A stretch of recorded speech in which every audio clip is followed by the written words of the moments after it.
Anakin awoke in the cold to his beeping alarm clock, the sterile light of the Sith Terminus-class destroyer seeping through the small window of his cramped quarters. This ship, like all warships in the Inkada system, lacked a hyperdrive, a cruel design by the Sith Empire to keep the planet's inhabitants under their yoke until the government kept these ancient vessels in full operational readiness, always wary of the Sith's return. The food was decent, but that was the only upside. Anakin made his way to the mess hall, the Inklings, while his same height, sneering and mocking him as he took his meal. Markus, his gruff Octoling guardian, insisted that Anakin be fed proper food, not out of kindness, but to ensure he could maintain his ability to work. Ever since Anakin showed that he had the power of the Sith, his life had taken a turn for the worse. His workload doubled overnight, and Markus was commended for keeping a Sith out of trouble.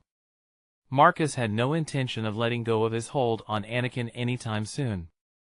Markus sent Anakin to salmon runs and turf wars alone, knowing Anakin always won, and kept the winnings for himself. The Inklings hurled the most unspeakable insults at him. Anakin tried to explain that he didn't ask for these powers, but this only made the mockery worse. Anakin found solace in his work as an engineer. Droids and ships never mocked or laughed at him. In orbit, where he worked, most of the crews spent their time on the surface, giving Anakin sanctuary from the hell that was the planet below. Despite everything, the planet looked beautiful from space. The captains of the vessels were among the few who rarely, if ever, mocked him. They only cared if the ship was kept flying, and Anakin was the best at that. They even paid him.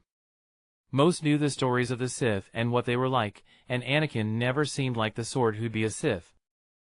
As the day came to a close, Anakin took the shuttle down to the surface.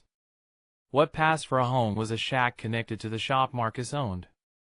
On the way back, Anakin met up with one of his few friends, Samantha, secretly Agent 4. Samantha was a few years older than Anakin, and she blamed herself for his treatment. During a salmon run a couple of years ago, Anakin's Force abilities had manifested when he force-pushed a steelhead away from Samantha to save her life. While Samantha was indebted to Anakin, everyone else backed away from him in fear. He was pulled from school and into the workforce the next day, forced to live in a shack and work on rotting Sith warships ever since. Samantha never forgave herself for what happened to Anakin, so she did what she could to help. "Back from work, Skywalker?" Samantha asked. "Yeah, but Markus will take all my pay again," Anakin replied. "Just come to me if you need anything." "Thanks." As predicted, Markus took Anakin's pay. Luckily, Anakin had a secret stash of money, which he planned to use for a down payment on an apartment.